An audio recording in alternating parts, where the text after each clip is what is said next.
Assalamu alaikum wa rahmatullahi wa barakatuh. Alhamdulillah.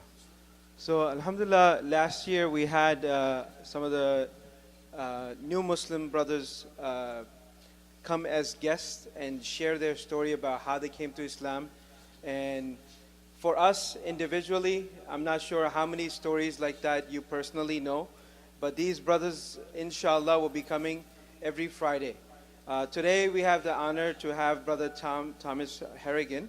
I'll rather let him give you the details. Inshallah, he's going to talk for about 15 minutes, and you guys can actually interact with him.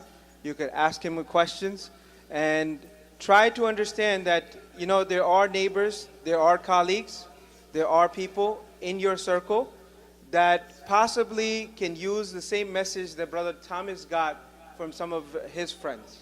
And inshallah, this will be a benefit for all of us. So this series is called Shahada Chronicles, and this is the first episode.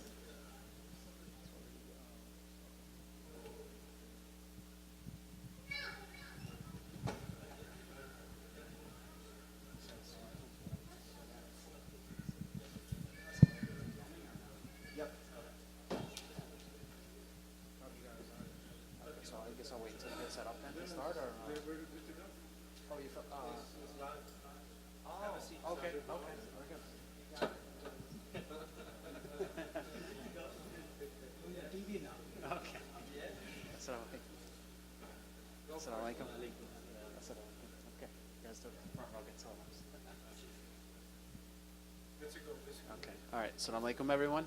Bismillah. As Brother Asif said, my name is Thomas Harrigan, and I accepted Islam about 3.5 years ago. So, maybe a lot of you guys were here last year, so I'll just keep my story brief, and then we can get into any questions, or if you guys, want to go and read some Quran, make dua, while this Friday is still available, then feel free to do that too. So to start off, my father actually worked in the World Trade Center, and I actually was in the building several times. I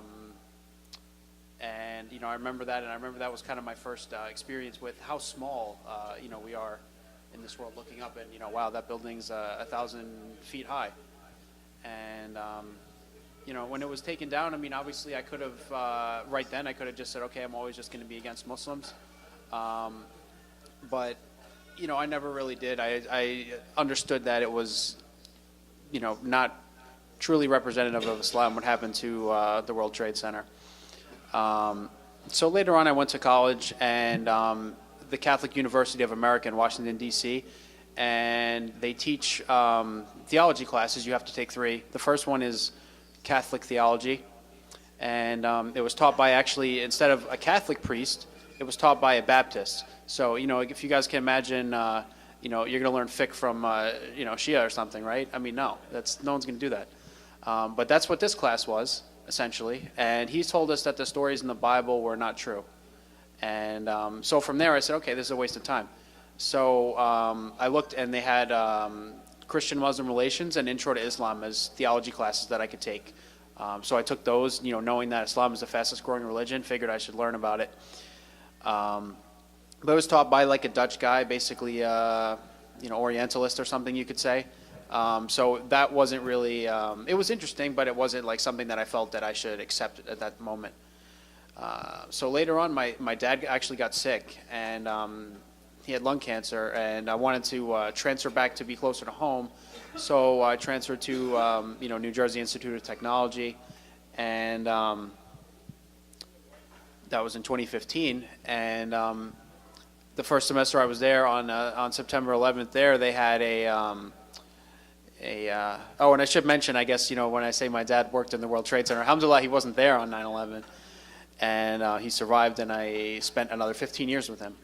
So now, 9/11/2015, the ROTC is doing a memorial service for 9/11 at the school, and there's little American flags lining the campus green. Like, if you could imagine, going up down these prayer rows, there's 100 American flags from here to the elevator, and like all the walkways look like that.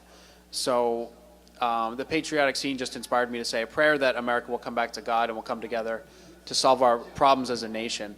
And as I was saying that prayer, hijabi sister comes up right next to me. I didn't notice. There's a flag touching the ground, and she just picks it up and just walks away. And for those of you that don't know, you're not supposed to let the American flag touch the ground. And I guess, any country that has a flag maybe has this. So she noticed that it was touching the ground and picked it up. And, then next week, she's in one of my classes, so I asked her, what does someone have to do to accept Islam? And she just told me that next week is Islamic Awareness Week, so just come to one of the events, come to like the Abdallah booths, and then bigger events at night, lectures and stuff. So so I ended up going, and it was taught by Dr. Shadi Al-Masri from NBIC, and he talked about the prophets on the Day of Judgment, how people would go, whatever prophet that they knew. So people who only knew about Adam, peace be upon him, they'd go to him, and he'd say, "Oh, I can't help you. You have to go to Moses," and so on until they get to the Prophet Muhammad, peace be upon him, and he would only, of course, be able to help people that accepted Islam in this life. And just the way that it was taught, it made a lot of sense to me, and it made me realize that this is just a small section of the amount of knowledge in Islam compared to Christianity, where it's kind of a lot of feelings and a lot of ideas, but not really anything concrete, not really anything with with a chain of transmission that Islam has. So alhamdulillah, that was 3.5 years ago, and I accepted Islam.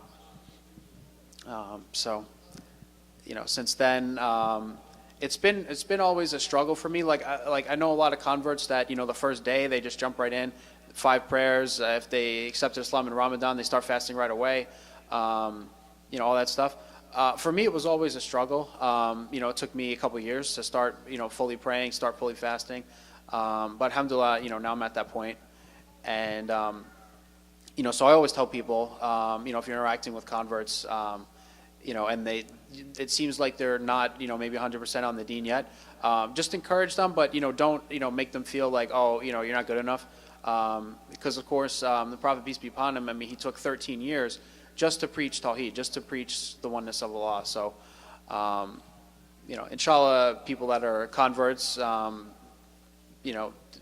take less time than that to practice the deen fully, but it does take time for some people. Everyone's different. Some people can practice right off the bat. So don't tell them, necessarily take your time, but just tell them go at your own pace, and inshallah, they'll become fully practicing in time.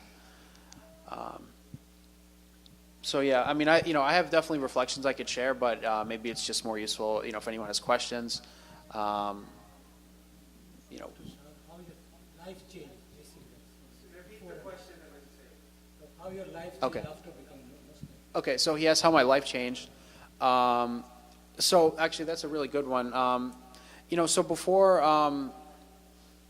I definitely was into some bad things that as Muslims we don't do, and it really it hampered me. Inshallah, no one has ever really done any of those like kind of major sins, but it slows you down in life. It takes away your focus.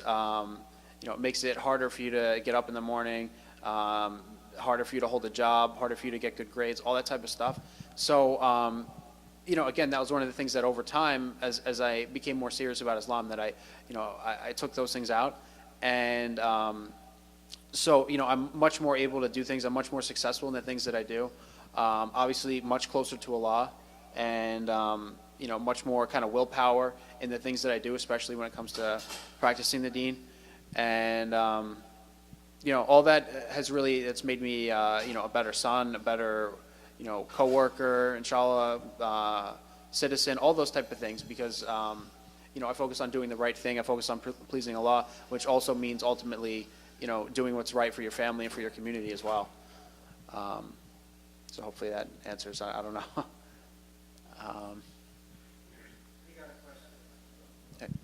Assalamu alaikum. What advice would you give to Muslims as far as trying to give dawah to non-Muslims? What are the things that appeal to them? What are the things that they sometimes don't understand that we might think that they do? Okay, so so the question is, what are some, I guess, kind of tips to give dawah to non-Muslims? So first of all, I would say everybody's different. Like in my case, obviously it was not really, dawah in the sense of someone preaching me the religion, although I had the background knowledge of that from the college class I took. It was more of, the spiritual aspect of seeing someone that's Muslim, that's obviously Muslim because she's wearing a hijab, being a good citizen. So I like to tell people from that, the smallest action can have the biggest impact. Now of course, there's definitely, situations where, dawah booths or, kind of getting into the details with people, that helps as well. And you have to just gauge people. I mean, some people might have, they might be Christian, so they might have an understanding at least of, the prophets and of Allah, but slightly flawed understanding. Or they might be atheists where they just totally claim to reject everything. So you have to kind of gauge people, where they are. But I would say just the biggest thing is just to always be aware and, especially for like, women that wear hijab or for, men that have like a long beard and, have obviously, Muslim features, just always be aware that any situation, you're being observed and that could, turn into a positive or negative, impact into someone's mind about Islam. That's not like a... How were your parents and family's reaction when you Okay, so yeah, okay, so what was my family's reaction when I accepted Islam? So for my dad, he was not fully accepting, but not fully against it either. And he was only alive for maybe about 9 months that I was a Muslim, but he was somewhat accepting of it, and actually. I took him to an interfaith iftar, and he said, and at that point, I mean, he was very sick, so he didn't really want to be, kind of bothered with a lot of things. He only lived a month after that iftar, but he said if he didn't, find that he had a good church at that time, which he did, that he would have considered accepting Islam. So he was definitely open to it. And as far as my mom, who's still alive, she's against it, and it seems like the further I go into it, the more against it she is. But not to a degree that, it hasn't caused like violence or anything like that. I've definitely heard some worse stories than mine. For me, it's just kind of a discomfort. It's not something where I can, I'm prevented from praying or prevented from fasting physically. It's just a discomfort, I think, for everyone involved.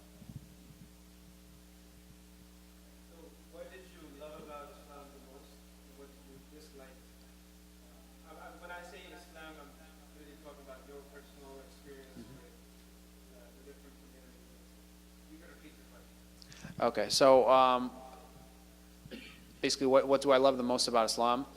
I think for me, really, it's the amount of knowledge in the religion. I mean, I always like I was in high school. I was on the debate team and on the speaking team. Maybe it's not so apparent now, but so I always liked hearing facts and hearing anecdotes and stories that prove a point. So for Islam, there's so many points. I mean, and we know that the Quran and the Hadith have a chain of transmission. So to me, that's one of the most amazing things, because in Christianity, you don't have that at all. And the fact that any community you walk into, you're going to have people that have memorized the Quran, memorized Hadith, and the chain of transmission to go along with it. To me, that's really amazing, and I think that's something that we have to really work to preserve.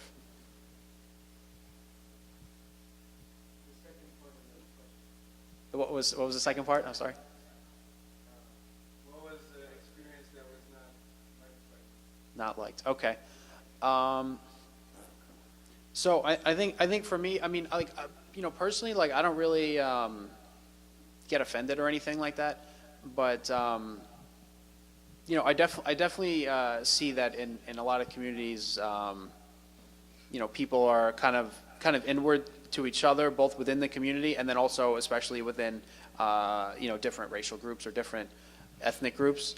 And obviously our religion teaches not to do that. But for me coming into the religion as a convert, I mean, I don't really have any Islamic history or Islamic culture. So like I'm pretty much, I'll associate with anybody, whether it's another convert, Arab, Pakistani, African, Asian, whatever it is.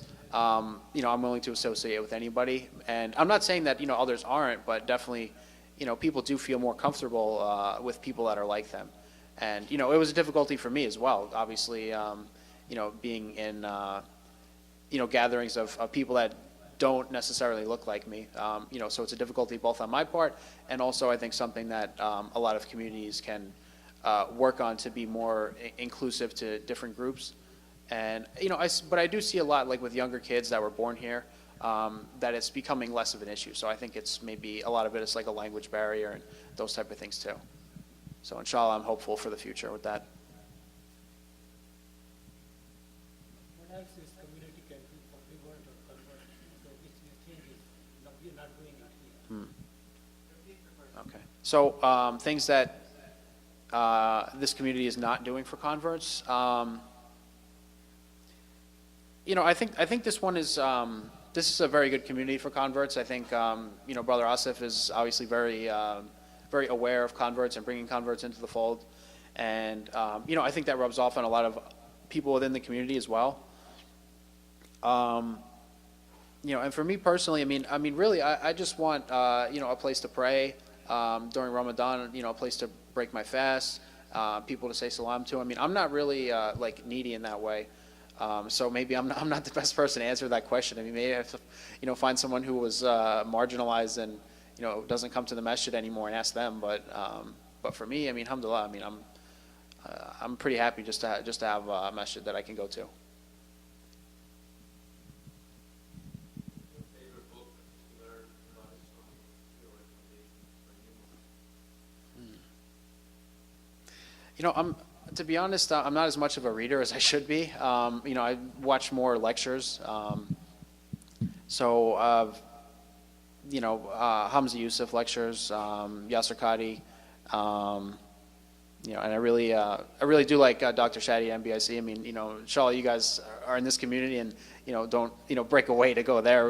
But he is the person that I study the most with. So yeah, and I think that is important too, to have actually a teacher that you have a personal relationship with. Not just someone that you watch online or you read their books, but someone that you can interact with, ask them questions, and observe them in their actual kind of day-to-day life. You learn a lot that way. That means we have this deficiency, this masjid, not communicate with the words. No, I'm not saying it's a deficiency. Putting it out on this, my first question. No, I wouldn't say that. I mean, that was just, for me, I said Shahada with Dr. Shadi, and then, just so happened that most of my jobs have actually been around there. So just kind of by default, that was, that was kind of the community I felt more into primarily.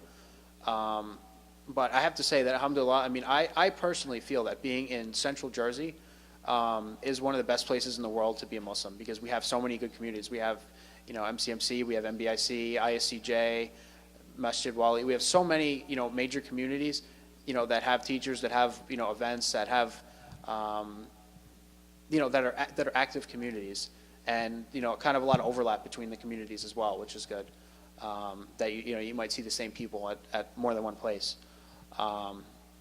So I personally am going to stay here in Central Jersey. I might fluctuate between different communities, but inshallah, I'm going to stay here. Yes. What could we have done that you could have known us in a long time before?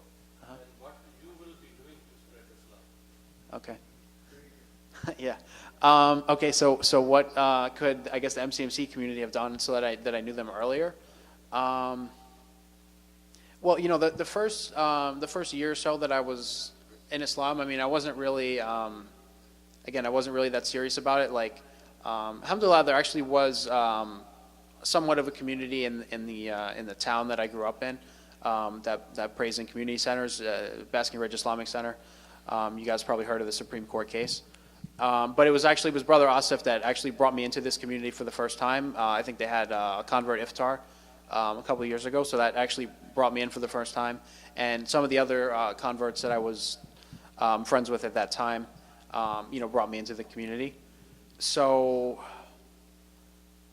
I guess just to be aware that there's converts out there, and I don't know how you get an awareness of someone who might have came in through a different community. Like in my case, I really came into Islam through my school. So, maybe that's part of it too, because there's a lot of converts I know. Obviously Rutgers is right around the corner. There's a lot of converts at Rutgers, so maybe, building some connections with the MSA there.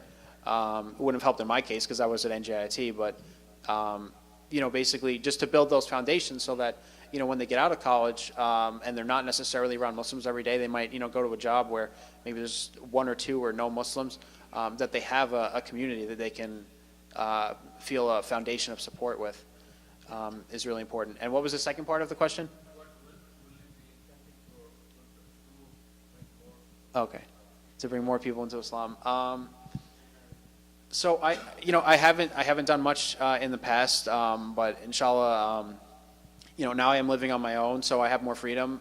So I am going to try to, join some of these groups that, do dawah tables, and definitely, whenever I see someone that's a Christian that's giving, their version of dawah, I always stop and I try to, inject some points into them too.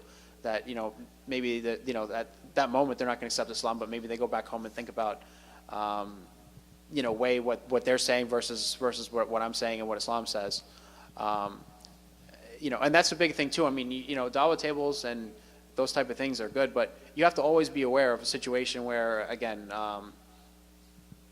someone might be watching and looking to you as a Muslim, that you can, present the religion in a positive or negative light, because they might not accept Islam, right from just seeing an interaction, but, if they go towards a negative view based on an action they see, like could be as simple as cutting someone off on the highway. I mean, they might not know you're Muslim, but they might, and that might be negative. So always just be cognizant of that. That's what I'm going to try to do. Okay, anyone else? So what are your future plans now that you've been Muslim 3 years? I mean, inshallah, just continue to learn more, continue to, put what I learn into practice more, both in my own life and again, also starting to spread Islam a little bit. And, just really just continue to be active in again, in the Central Jersey Muslim community. Other than that, I can't, really say whatever Allah brings me, I guess. Assalamu alaikum. I seek your comment on this. So Islam has a future in the U.S. Yes, inshallah. Either Big one. us who are coming from outside, or with many people who are converting into it. So I just wanted to get some comments from you. What do you see as the future? Would that be an indigenous faith? There would be conversions, people accepting it? Because obviously, we come from outside. There are a lot of bias, a lot of bad habits that we have that don't leave us. Islam, the Ummah, has a lot of problems. So here we come here, and there is a justice system. There is a equality. There is acceptance, and there is a lot of goodness out there. Doing churches, very good people. If there was a conversion in this country, there would be a massive influx and change in the Ummah. What do you see? Some comments. So I'm gonna base this on a little bit of statistics and actually a lecture that I heard recently. So the first thing, statistically, one of the signs of, and the question was, kind of what is the future for Islam in America that I see. So one of the signs of Day of Judgment actually is that people will come into Islam in large numbers, but they'll also leave Islam in large numbers. And a study was done recently that in the United States, 23% of American Muslims are converts, and 23% of people who used to be Muslim in America now left Islam. So we actually see that that's happening, where large numbers are entering and large numbers are leaving at the same time.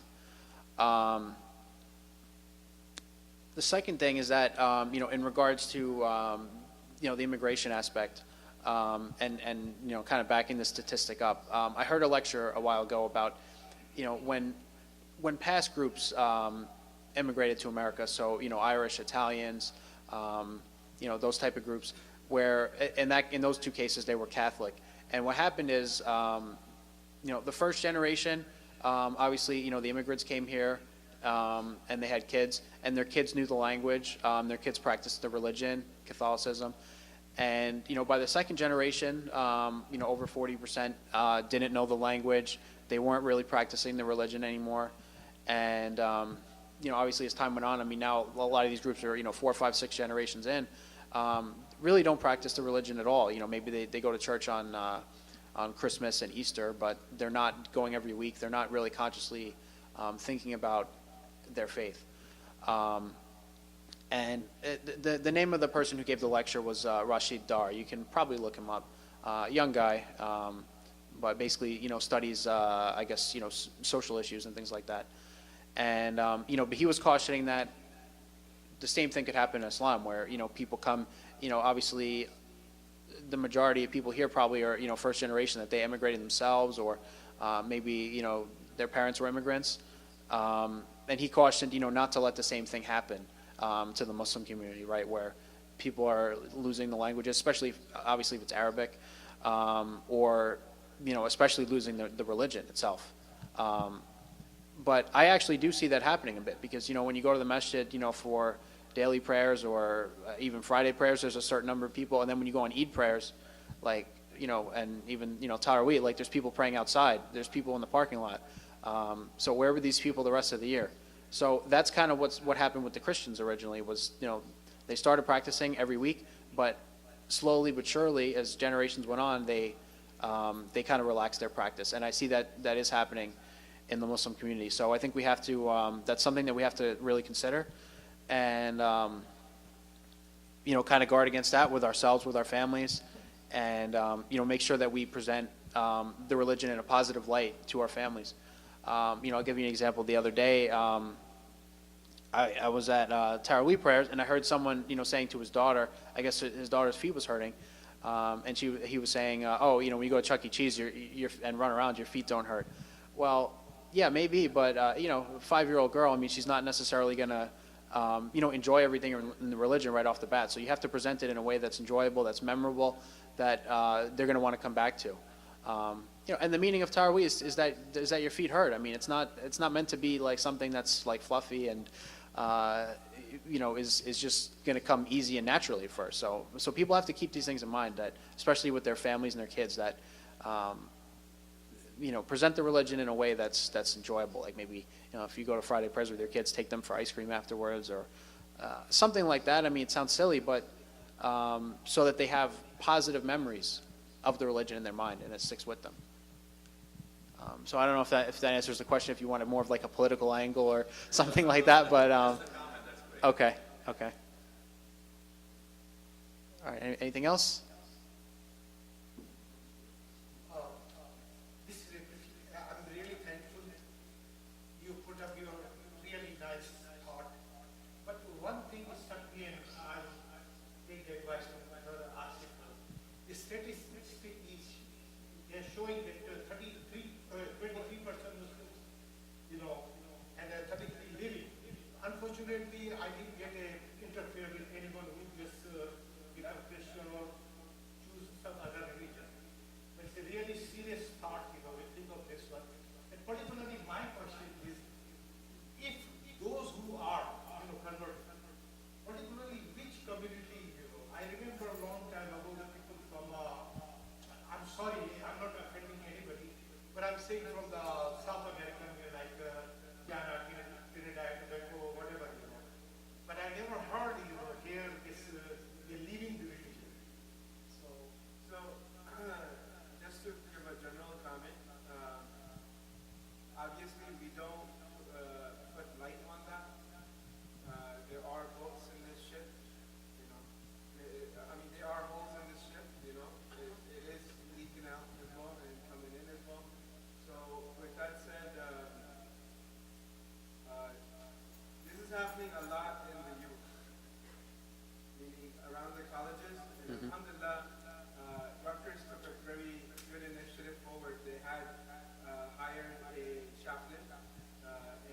that helps a lot, navigating all the issues.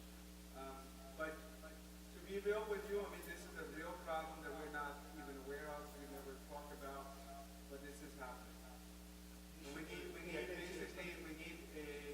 need programs to engage the youth and to educate the youth and to keep them in the masjid. I mean, if you look at this, and I'm sorry to say this, I mean, even my own age, I'm 35, so, I mean, we need just as many young kids as we are, older brothers, like yourself, like myself. We need teenagers here. And where are they? I mean, there are groups of them, but are they enough? No. Majority of them are not here. And one thing is, I remember being in that age and not being involved in the masjid because masjid did not have enough focus on them. There wasn't enough, how do I say it? I can say it clearly. There wasn't a door made for them. There wasn't any activity that really called out to them. And inshallah, I mean, there will be a lot of initiatives that we'll have through their organization. We just kind of established underneath MCMC doors, dawah-oriented outreach services. So within that, you will see, inshallah, coming up, a lot of different initiatives that engage the youth, the sisters, even everyone basically. So inshallah, that will be something in the works, and do make dua for us to continue, inshallah. And anyone that had the chance to kind of see me try to fundraise, because I don't think that was a good fundraiser, if you had the intention to make a pledge, please do so, because we could desperately use it. And with that, I mean, Thomas can share more light on the fact that there are people leaving or not. Yeah. So, just as an example, I was thinking about how to fit this in, but this is a perfect time. In my past life, I mean, I encountered people named, Muhammad and similar names in bars, college bars and things like that. So, I don't want to say that that's more common, that there's more, Muhammads in bars than in the masjid in America, and in that age group, but it is something that's happening. And it can change, though. Yeah, exactly. It can change if the right programs are in place, and people feel engaged, young people feel engaged in the masjid. It can change, and I think the biggest thing though has got to be both from the community level and the family level, for people that are immigrants to this country. There has to be an awareness of yes, there's a lot of positive in America. Obviously, there's a lot of opportunities, good jobs, good education, etc. But there's a lot of negative too, and I don't know what that's like, obviously, to be an immigrant and to be, maybe English as a second language or a third language, and the culture is new and everything, but there has to be an awareness of what's really going on in this country, and, how many different ways people are being attacked in terms of religion, from the media, from school, from their friends, from everything, jobs, every single place you turn, there's going to be some sort of attack to take you away from the religion, and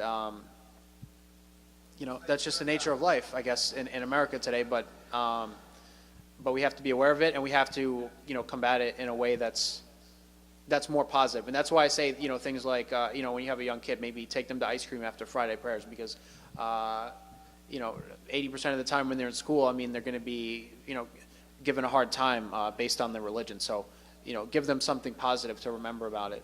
And same, with the events in the masjid, obviously, do things to have kids, and, playing basketball or cookouts and campouts, things like that kids will enjoy.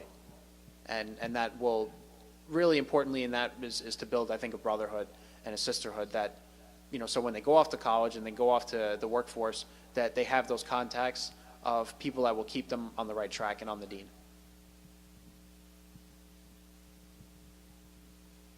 I would say that this is a reflection of the Surah Kaf, right? That we're supposed to think about the trials from every Friday. Yeah. I mean, all sorts of trials are at play, And trial of faith is definitely one of the first ones.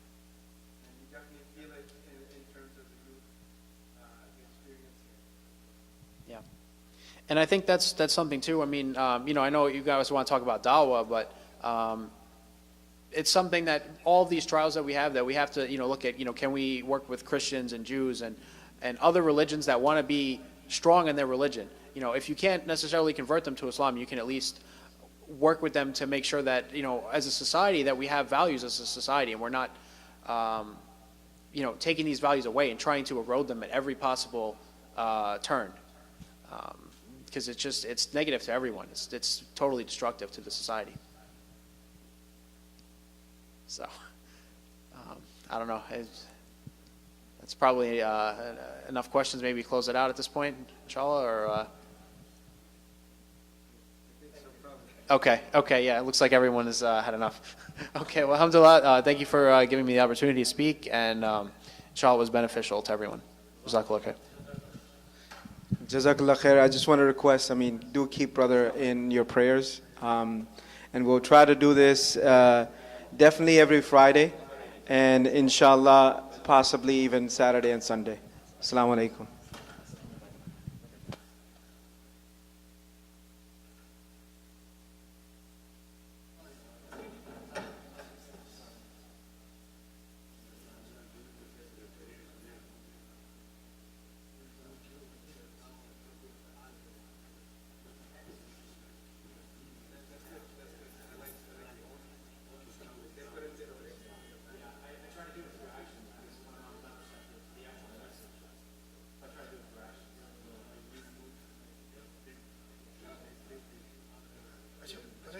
It's a very truistic to say.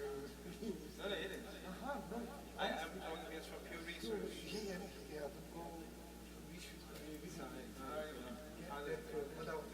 didn't know this, but I heard this was usually happen at that time.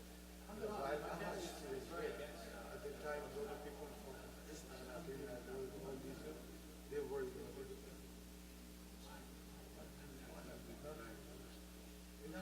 are right. What mind, express? Is it parents should I bring my part, I can tell my son, and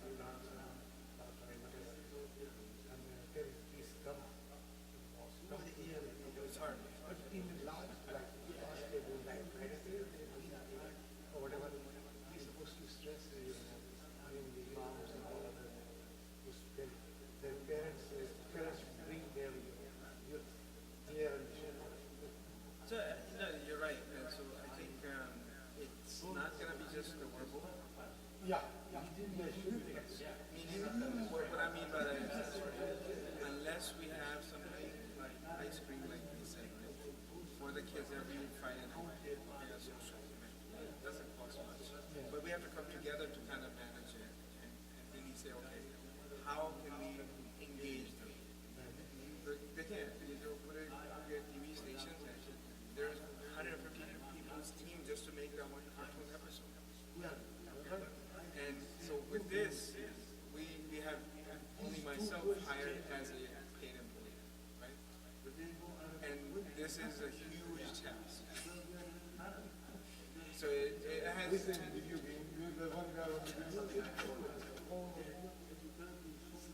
This is the only